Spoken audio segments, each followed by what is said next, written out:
Почитувани, кога слушнав дека парламентарното мнозинство предлага формирање на анкетна комисија, прво не можев да поверувам и мислев дека е патка за во медиумите. Меѓутоа, работава стана сериозна кога се донесе одлуката, а денеска разговараме за персонален состав. Внимавајте, парламентарно мнозинство, значи со мнозинство пратеници во парламентот на Република Македонија, поднесува иницијатива, носи одлука и врши кадровски избор на анкетна комисија. Па ова е ненормално. Ова е она што е врв на ненормалното во една држава. Ова е она што со години наназад се обидуваме да го кажеме дека кај нас ненормалните работи станаа секојдневие. И веќе веројатно не можеме да ги разлучиме што е нормално, што е ненормално. Па дали знаете кој формира анкетна комисија во цивилизираниот демократски свет? Опозицијата. Опозицијата бара формирање на анкетна комисија, затоа што нема друг начин, освен преку парламентот на демократски начин, да се утврдат факти за да се одреди политичка одговорност. Политичка одговорност се одредува на државни функционери. Не можете да одредите политичка одговорност на лидер на опозиција. Не можете да одредите политичка одговорност на членови на опозиција. Не можете дури ни да одредите политичка одговорност на членови на владеачка партија, ако не се државни функционери. Политичката одговорност мора да падне врз државен функционер, а подоцна следи кривична одговорност, правна одговорност, морална одговорност и така натаму и така натаму. За каков кадровски состав разговараме кога сведоци сме, ево јавноста знае дека сега комисијата ги брои членовите од парламентарното мнозинство и од така наречената опозиција. Каде е опозицијата? Која е логиката анкетна комисија да формира парламентарно мнозинство? Значи нема логика. Ево, колегата на почетокот рече, сме бегали од вистината. Ма кој бега од вистината? Анкетна комисија формирана како резултат на договорот од Пржино, работеше по одлука за формирање и по деловник за работа. Анкетната комисија се претвори во нешто што не смееше да се претвори. На затворени седмици членовите на комисијата да слушаат што премиерот ќе им прочита за одговор. На тоа се сведе анкетната комисија. Па каде е јавноста тука? Дали сте свесни дека денеска, ево колегата од Соединетите Американски држави доаѓа, ќе ви каже, па конгресно сослушување, испитување од председател на Хилари Клинтон, испитувањето во однос на Бенгази, нападот на америчката амбасада во 2012 година на 11 септември, се уште можете да го најдете на интернет. Ево го имам на телефонот, се уште можете да го гледате. Председатели, па неколку скандали во однос на политичка одговорност во американската историја ги направи одредниците на таа историја.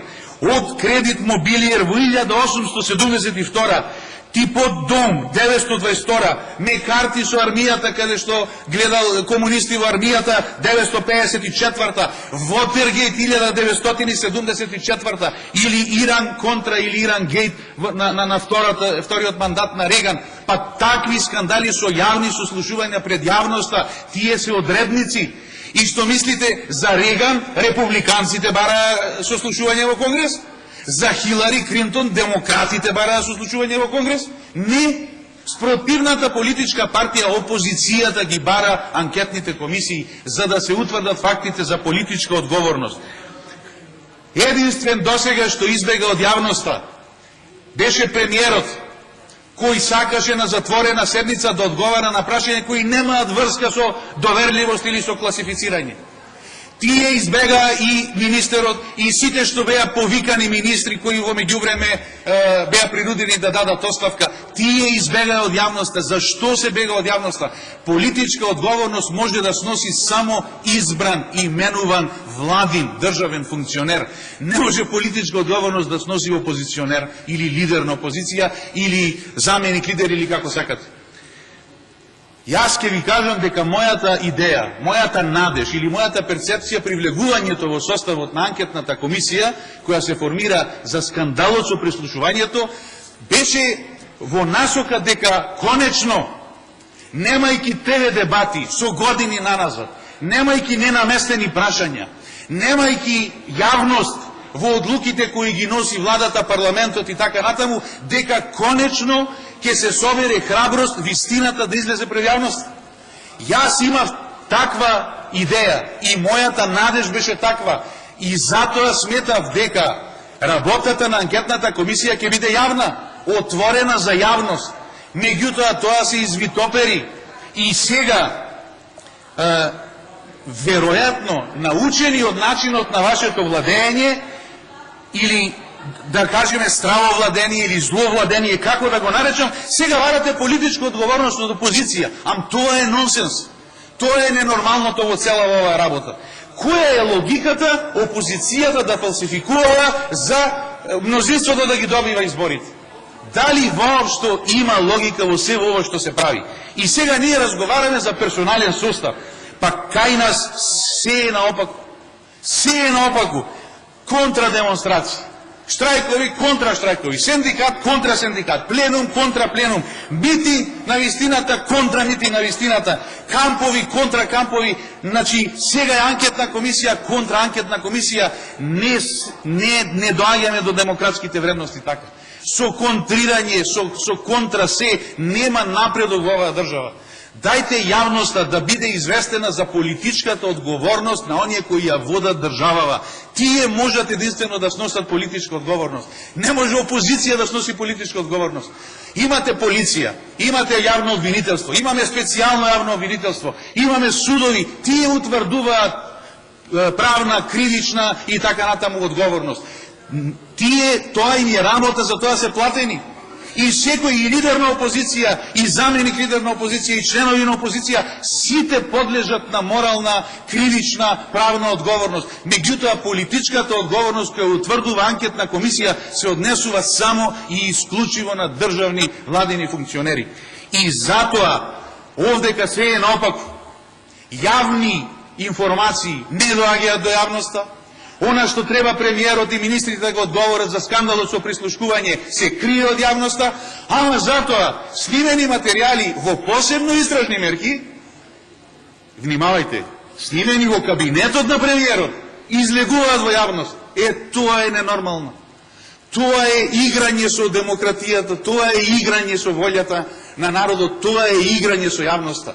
Не може информации што се од интерес за сите граѓани на Република Македонија, власта да ги крие, а да ги издава или да ги става во етер оние за кои мисли дека ќе предизвика некаква си одговорност. Како и да е. Со анкетната комисија треба да се утврди политичка одговорност, без оглед на кое име презиме. Ненормално е и нелогично е парламентарното мнозинство да формира анкетна комисија. Било кој да е член. Било кој да е член. Затоа, надлежните органи во оваа држава нека се занимаваат и со правната и со кривичната одговорност доколку постои. Во нормални демократски процеси кои им се работа на тие институции. А анкетните комисии, како на секаде во светот, оставете да ги формира опозицијата. Зошто не се формира анкетна комисија за провизиите од кинеската фирма? Зошто не се формира анкетна комисија за убиството на Нешковски? Зошто не се формира анкетна комисија за црвените кругови во Курив, или за пијаните анестезиолози, или за пиштолот на Мијалков? Зошто не се формира тогаш анкетни комисии? Како сега се формира анкетна комисија и тоа од парламентарното мнозинство, каде што органите на оваа држава, легалните институции на оваа држава треба да ги гонат криминалците. На криминалците се знае каде им е местото. Меѓутоа, вие како пратеници во парламентарното мнозинство треба да знаете каде ви е местото во однос на надлежностите, правата и обврските што сите овдека ние ги имаме како пратеници. Не може парламентарно мнозинство да бара анкетна комисија. Тоа по правило во демократскиот свет го бара опозицијата. Затоа и персонално, и организационно, и структурално оваа анкетна комисија е нонсенс и ништо друго. Благодарам.